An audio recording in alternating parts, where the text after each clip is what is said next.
Umani ng napakaraming reaksyon at inspirational comments mula sa netizens ang kasalang ito ni content creator Mercedes Lasac o mas kilala bilang Kamangyan, kasama ang kanyang partner na si Julius Mantala. Sa kumalat na wedding photo, kapansin-pansin ang kanilang natural na saya at tila walang bahid ng anumang pag-aalinlangan. Isang imahe na agad tumimo sa puso ng maraming nakakita. Hindi napigilan ng netizens na magbigay ng kani-kanilang mensahe ng paghanga at inspirasyon. Marami ang nagsabi na bihira na raw makakita ng ganitong klaseng pagmamahalan sa panahon ngayon, yung hindi pilit, hindi para sa clout, kundi tunay at ramdam.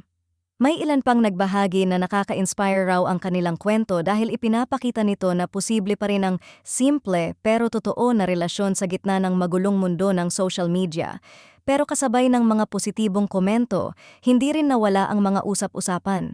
May ilang netizens ang nagtatanong kung gaano katatag ang relasyon nila lalo na't parehong exposed sa online world. Ayon sa iba, malaking hamon ang pagiging public figure dahil bawat kilos ay binabantayan at madaling husgahan. Kaya naman may mga nagsasabi na ang tunay na pagsubok ay magsisimula pa lamang matapos ang engrandeng kasalan. Gayunpaman, mas nangingibabaw pa rin ang suporta ng publiko. Marami ang naniniwala na kung pagbabasehan ng kanilang aura at kung paano nila dalhin ang isa't isa sa larawan pa lang, malinaw na may matibay na pundasyon ang kanilang pagsasama. Ang iba pa nga ay nagsasabing sana raw ay magsilbing inspirasyon ang kanilang love story sa mga nawawalan na ng pag-asa sa pag-ibig.